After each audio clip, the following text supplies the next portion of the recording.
Assalamualaikum warahmatullahi wabarakatuh. Alhamdulillahilladzi bi ni'matihi tatimmus shalihat. Asyhadu an la ilaha illallah wahdahu la syarikalah. Wa asyhadu anna Muhammadan abduhu wa rasuluhu la nabiyya ba'dah. Allahumma salli ala Muhammad wa ala alihi wa sahbihi wa mawalah. Amma ba'd, faya ayyuhal hadirun, usikum wa iyaya nafsi bitaqwallah faqad fazal muttaqun. Qala Allah Ta'ala fi kitabihil karim, a'udzu billahis samii'il 'aliim minasy syaithanir rajim. Ya ayyuhalladzina amanu kutiba 'alaikumus shiyam kama kutiba 'alal ladzina min qablikum la'allakum tattaqun. Shadaqallahul azim. Hadirin sidang jamaah Jumat rahimakumullah. Puji syukur kehadirat Allah Subhanahu wa taala, sampai hari ini Allah masih memanjangkan usia kita. Semoga usia yang penuh dengan kebaikan dan keberkahan, sampai akhirnya kita bisa melaksanakan ibadah yang penting pada siang hari ini. Dan kita bermohon kepada Allah Subhanahu wa taala agar Allah memberkahi kita dengan amalan-amalan bulan Sya'ban ini, dan kemudian memanjangkan usia kita sampai bulan Ramadan. Karena sampainya seseorang ke bulan Ramadan ini adalah satu keberuntungan yang besar di dalam hidup.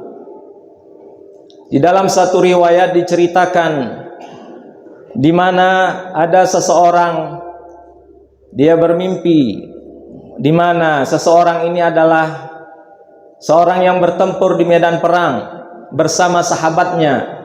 Namun di dalam mimpinya dia kemudian berada masuk di dalam surga lebih awal daripada sahabatnya. Lalu dia datang kepada Rasulullah sallallahu alaihi wasallam. Mengapa mereka sama-sama berperang dan kemudian akhirnya di dalam mimpinya dia lebih awal masuk ke dalam surga? Salah seorang di antaranya lebih masuk ke dalam surga. Maka Nabi mengatakan dalam riwayat yang panjang, ringkasnya, tidakkah dia telah melakukan puasa Ramadannya dan melakukan amal-amalannya? Ini menunjukkan kepada kita bahwa presisi waktu yang kita jalani hingga akhirnya Ramadan yang kita capai dibandingkan dengan Ramadan yang kemudian tidak lagi dicapai oleh saudara kita yang terlebih dahulu, ini memberikan peluang yang sangat besar bagi kita untuk meraih surga Allah Subhanahu wa taala, untuk masuk ke dalam pintu Rayyan, pintu surga yang dikhususkan bagi orang-orang yang melaksanakan ibadah bulan Ramadan. Oleh karena itu, hadirin yang dirahmati Allah, jikalau sekiranya kita tidak memiliki halangan apapun dan kemudian kita tidak berada dalam situasi pekerjaan yang sangat berat yang bisa disamakan dengan orang yang sakit, maka perjuangkanlah untuk bisa melaksanakan ibadah bulan Ramadan itu. Orang-orang terdahulu yang saleh, begitu mereka masuk ke bulan Rajab, mereka mempersiapkan latihannya secara maksimal 2 bulan sebelumnya, agar ketika masuk di bulan Ramadan pertama, mereka sudah benar-benar siap untuk melaksanakan dan meraih kenikmatan dan keberkahan ibadah bulan Ramadan itu. Oleh karena itu, hadirin yang dirahmati Allah Subhanahu wa taala, fahamilah bersama bahwa bulan Ramadan ini akan memberikan kebaikan yang banyak kepada kita di dalam hidup, dan kemudian akan memberikan ampunan kepada kita dari apa-apa yang telah kita lakukan pada masa sebelumnya, dan kemudian akan menjadikan kita manusia yang berkualitas di mata Allah dan berkualitas di mata manusia. Oleh karena itu, hadirin yang dirahmati Allah, agar memotivasi kita melaksanakan ibadah ini secara baik dan secara maksimal, mari kita menyimak petuah-petuah para ulama kita tentang ibadah bulan Ramadan ini.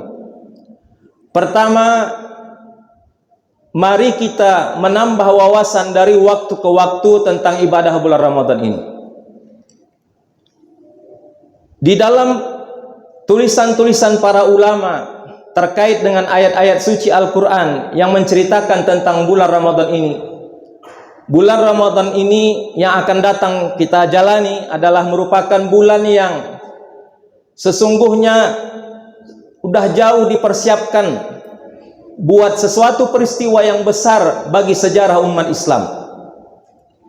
Kalau kita baca di dalam surah Al-Baqarah, di mana surah Al-Baqarah itu adalah tempat di mana ayat yang khatib bacakan tadi, ya ayyuhalladzina amanu kutiba alaikumusiyam dan seterusnya, itu ada di dalam surah Al-Baqarah ayat 183, yang mana surah Al-Baqarah memberikan penjelasan kepada kita tentang hal-hal penting baik bagi umat Islam.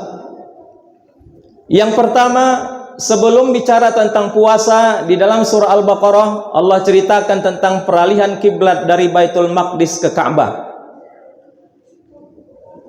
Peralihan kiblat dari Baitul Maqdis ke Ka'bah adalah merupakan isyarat yang sangat penting bagi umat Islam, bahwa umat Islam sesungguhnya akan diminta untuk melanjutkan estafeta pemakmuran bumi yang sebelumnya dikuasai dan dijalankan oleh orang-orang Bani Israel.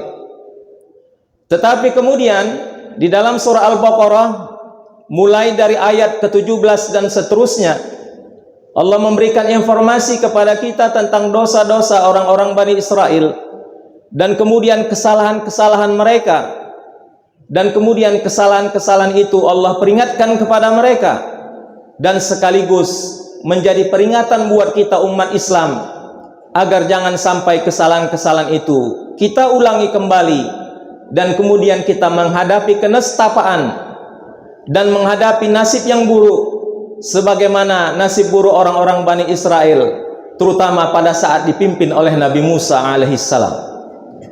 Baru kemudian Allah Subhanahu wa taala mengingatkan peralihan kiblat itu dari Baitul Maqdis sebagai pusat peradaban orang-orang Bani Israel pada masa itu, dan kemudian beralih ke Ka'bah, yang menjadi satu ingatan kepada kita bahwa umat Nabi Muhammad SAW harus melanjutkan kerja-kerja besar memakmurkan bumi ini. Oleh karena itu, hadirin yang dirahmati Allah, ibadah bulan puasa adalah merupakan sebuah latihan yang dipersiapkan oleh Allah Subhanahu wa taala kepada kita untuk memikul kerja-kerja berat. Oleh karena itu, bahwa puasa adalah sebagai momen kita untuk latihan kerja-kerja berat, dan kita tahu kerja-kerja berat itu ditandai dengan bagaimana di saat-saat awal melaksanakan ibadah puasa di 17 Ramadan, kaum muslimin sudah dihadapkan dengan peristiwa besar perang Badar. Di masa bulan Ramadan juga Spanyol itu dapat dibebaskan, dan kemudian banyak peristiwa-peristiwa lain yang membutuhkan etos kerja yang berat dan baik, bahkan sampai di dalam sejarah Republik Indonesia sebelum kemudian menjadi sebuah republik, bagaimana Sunda Kelapa yang dikuasai oleh orang-orang Portugis pun juga dapat dikuasai, itu terjadi pada bulan Ramadan. Itu mengisyaratkan kepada kita bahwa bulan Ramadan sesungguhnya adalah bulan di mana disitulah kemudian mempersiapkan kita untuk memikul dan menghadapi kerja-kerja besar. Oleh sebab itu, hadirin yang dirahmati Allah Subhanahu wa taala, ibadah bulan Ramadan tidak identik dengan bermalas-malasan. Ibadah bulan Ramadan tidak identik dengan menurunnya kinerja kita. Bahkan kita harus membuktikan kepada umat lain bahwa semakin kita ditetapkan untuk melaksanakan Ramadan, produktivitas amal dan prestasi kita justru semakin meningkat. Oleh karena itu, hadirin yang dirahmati Allah, ada ulama yang menjelaskan kepada kita hakikat makna daripada takwa yang diinginkan dari seseorang setelah berhasil melaksanakan ibadah bulan Ramadan. Bahwa takwa itu sesungguhnya bukan hanya seseorang mampu meninggalkan yang dilarang dan mengerjakan yang diperintahkan, tetapi makna takwa itu adalah menjadi orang yang memberikan yang paling terbaik di dalam kehidupannya, sehingga dia berkontribusi buat agamanya dan berkontribusi bagi seluruh manusia. Oleh karena itu, hanya orang-orang yang memiliki potensi-potensi besar semacam itulah yang akan bisa mengemban kerja-kerja besar sebagaimana yang diemban oleh sahabat-sahabat Rasulullah SAW dahulu ketika diperintahkan mereka untuk melaksanakan ibadah bulan Ramadan. Sejak dari mereka diperintahkan melaksanakan ibadah bulan Ramadan, Allah memerintahkan mereka untuk melakukan kerja-kerja besar.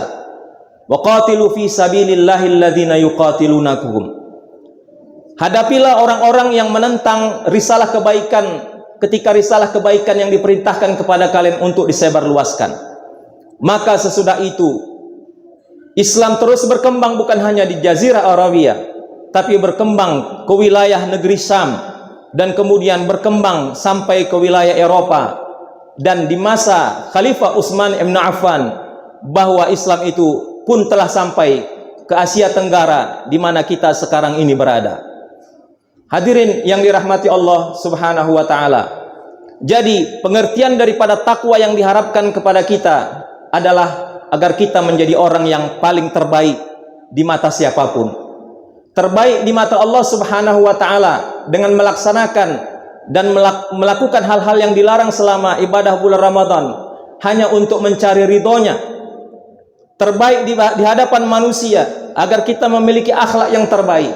Oleh sebab itu, jikalau seorang melaksanakan ibadah puasa dan kemudian perbuatannya menyakiti orang yang di sebelahnya, maka orang yang seperti itu dianggap tidak memiliki pahala atau faedah dari puasanya, kecuali kemudian hanya lapar dan dahaga.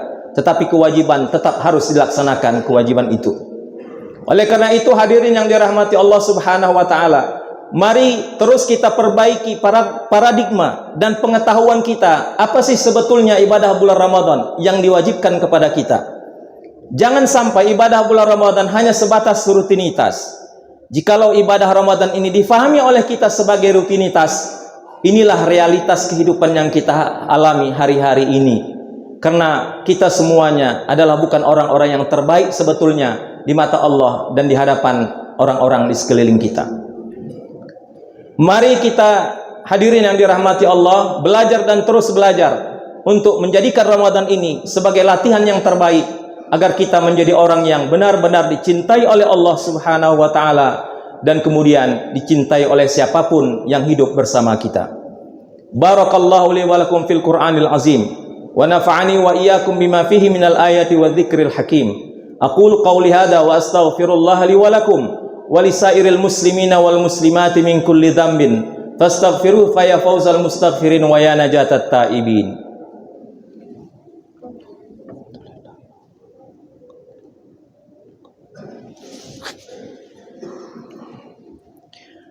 Alhamdulillahilladzi qassamal arzaqa baina ibadihi wa ahkamat taqdir.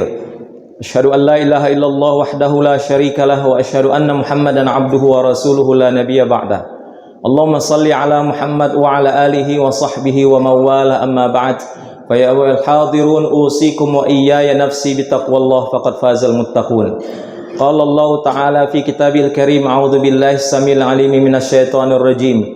Inna Allaha wa malaikatahu yusalluna 'alan nabi ya ayyuhalladzina amanu sallu 'alaihi wa sallimu taslima. Allahumma salli 'ala Muhammad wa 'ala ali Muhammad kama sallaita 'ala Ibrahim wa 'ala ali Ibrahim wa barik 'ala Muhammad wa 'ala ali Muhammad kama barakta 'ala Ibrahim wa 'ala ali Ibrahim fil 'alamin innaka Hamidum Majid. Faradallahumma an sadatil khulafa'ir rasyidin Abi Bakr wa Umar wa Uthman wa Ali wa baqiyatis sahabati wa tabi'it tabi'in wa man tabi'ahum bi ihsanin ila yaumiddin. Allahumma ighfir lil muslimina wal muslimat wal mu'minina wal mu'minat al ahya'i minhum wal amwat innaka sami'un qaribun mujibud da'awat wa ya qadiyal hajat. Allahumma barik lana fi rajabana wa ballighna Ramadan. Allahumma barik lana fi Sya'ban wa ballighna Ramadan. Rabbana atina fid dunya hasanah wa fil akhirati hasanah wa qina azaban nar. Ibadallah, innallaha ya'murukum bil 'adli wal ihsan wa ita'i dzil qurba wa yanha 'anil fahsya'i wal munkari wal baghi ya'izukum la'allakum tadhakkarun. Fadhkurullahal 'azima yadhkurkum was'alu min fadlihi yu'tikum wa la dzikrullahi akbar. Aqimus shalah.